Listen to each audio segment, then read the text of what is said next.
All right, real quick. I'm gonna go over this real quick because this is a problem that I'm having trouble with right now. Okay, this is Etz Noob. Okay, this is the number 18. This is the sword, the knife, the mare, the flint, self-knowledge, sacrificial knife, the sword of truth. Facing the darkness within. I got a lot of darkness within. I got a lot of anger within. But as I see, I'm going through what you would call, and what the Maya call, the Hall of Mirrors. The Hall of Mirrors.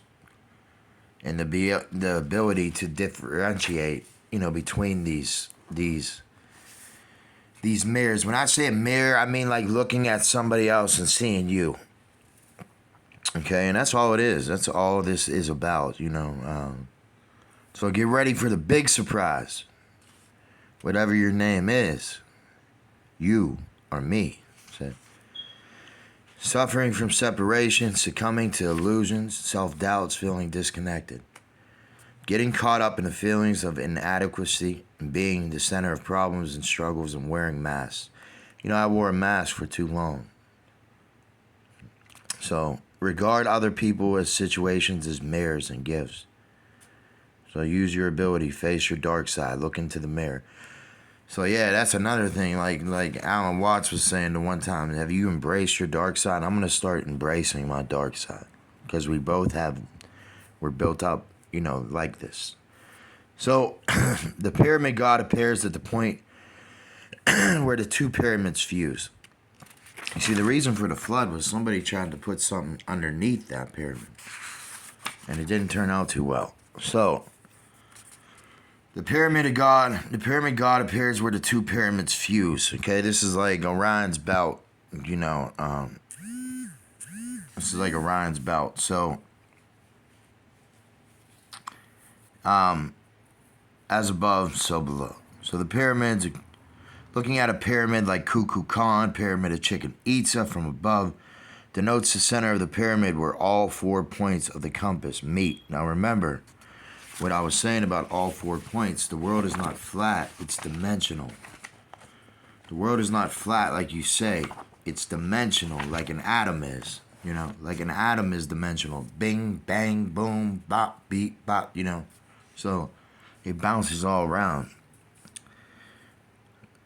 So only those that have stood the test of truth can pass through the center.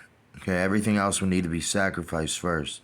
So when you ascend, you get rid of someone like your dirt and your garbage, which a lot of us are still trying to do, and we're still growing and learning, As the snake sheds its skin, as the palm tree drops its leaves, okay, as a new moon comes, say that. So as a phoenix rises from its ashes every so often, every 500 years or whatever it is, So, oh my goodness gracious. When you start talking, man, you wouldn't believe the things that happen. When you start talking God's word and this and that, things happen. I've tested the theory. So as a snake sheds its skin, we will have to leave our egos and our physical lives behind in order to live a more fulfilling life. The path of mankind leads from the point of separation towards cleansing and renewed acquisition. So being more creative. So Kukulkan, the feathered serpent. So, especially the god Kukulkan demanded this from his kings, gratitude and devotion. Okay? If you benefit from the god's powers, you owe gratitude and devotion. Don't you understand that? That's kind of like what I'm talking about. They offered incense and their own blood. Etznoob is the sword, the knife, the mind. Also understood it to be that which sharpens the sword of truth. Okay, I pray the sword of truth drops down on all the heads of the injustice, the people of the world. But I pray, I'm thinking that the only way it can is through love. As long as we're, hating one another and blaming one another, the world around you is not going to change. Okay, so the mind's understood it to be the sword of truth. Whoever is entering, this knife can free prisoners from their bonds, heal the sick and wounded. It's kind of like the Nehushtan. Okay, so in the Bible, this whoever's entering Etznub's Hall of Mirrors needs to be very courageous because he or she will see his own true face. You know, it's said in the book of Proverbs, I think it is, you know, when you sit down with an ancient ruler to eat, be careful. Be careful. You know, his food is delicate meat, or else put a knife to your throat. This is like kind of how it is, okay?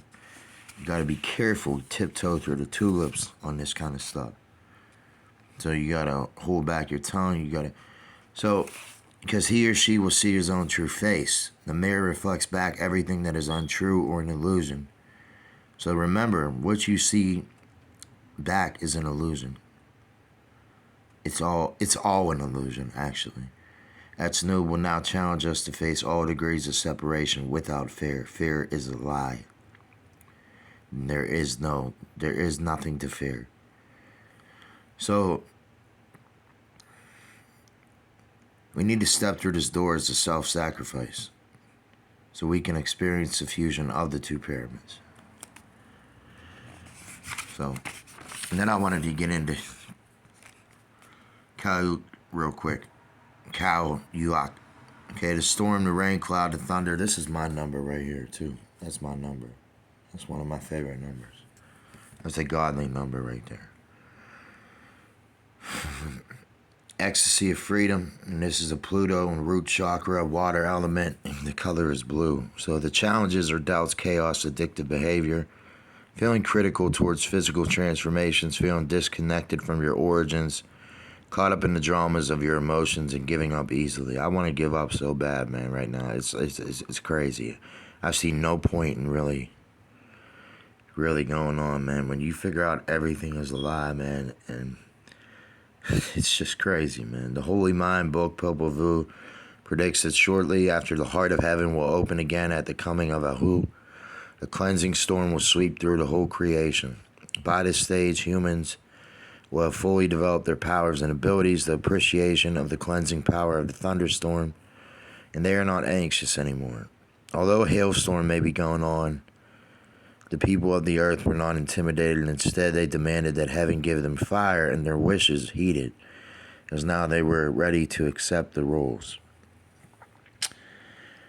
So, in this brave mirror that Etznub has held up for us, okay, then cut out our dark side with a sharp knife. Kau comes as a storm and sweeps everything away and cleanses the air.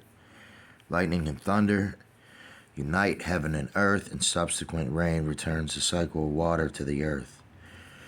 That's crazy because I was just looking at Mr. MBB and he was talking about Lake Mead and how it's like actually turned back over, like into perfect balance.